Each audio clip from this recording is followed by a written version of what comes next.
full cheekbones are a hallmark of a youthful and beautiful face.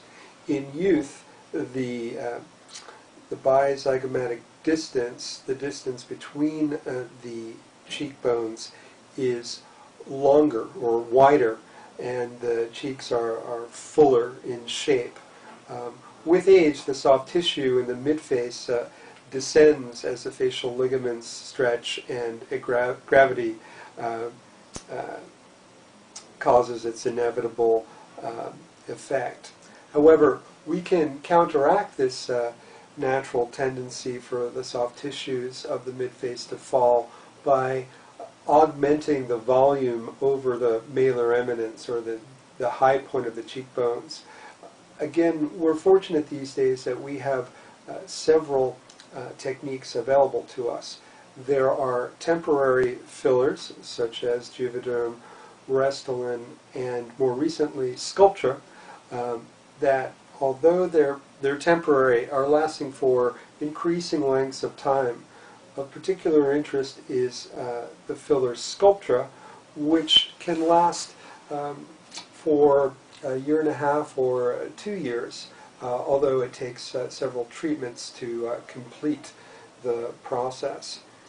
If the patient, again, as with the lips, likes the effect of the increased volume and fullness of the malar area or cheeks, we can use her own fat to augment the cheeks and soften and camouflage the lines and wrinkles at the junction of the lower lid and the cheek. And again, the fat cells that survive after they're transferred to the cheek area stay there permanently after they've established a blood supply. So this can be a very long-lived and rejuvenating effect. Also, one of the most powerful tools in our armamentarium is the mid-face lift.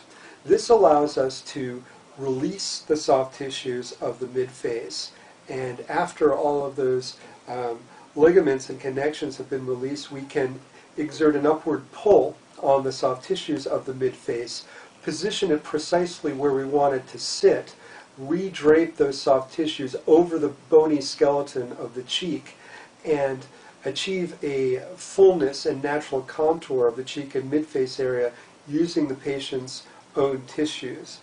The device that we use to fix these soft tissues in place, the endotine, has been modified recently so that it actually completely resorbs within a span of 3 to 6 months once the scar has formed around the new location of the soft tissue and locked it in place.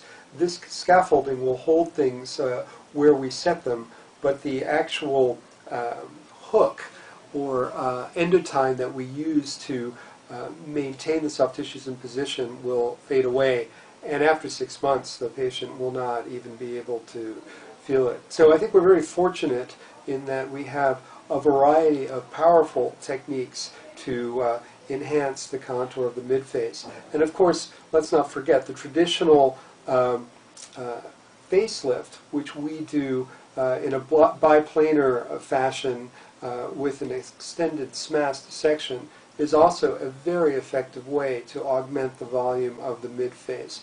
These terms, biplanar, means that we perform our dissection carefully in 2 separate planes, elevating the skin in one plane and the tough covering of the facial muscles in a separate.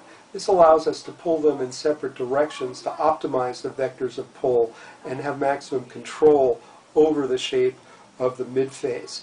And this also is a very effective way to give the patient the proper fullness and contour of a youthful face. Remember, a youthful face is not tight and gaunt, rather it's full and soft. And our new thinking about what constitutes beauty, symmetry, and rejuvenation in facial surgery now leans more toward achieving a soft fullness, more like the patient's face looked in adolescence or the early 20s, rather than that tight, windswept look of old. And I think that the armamentarium of techniques that we now use give us a lot of different options, sometimes employed in combination to achieve the best results for our patients.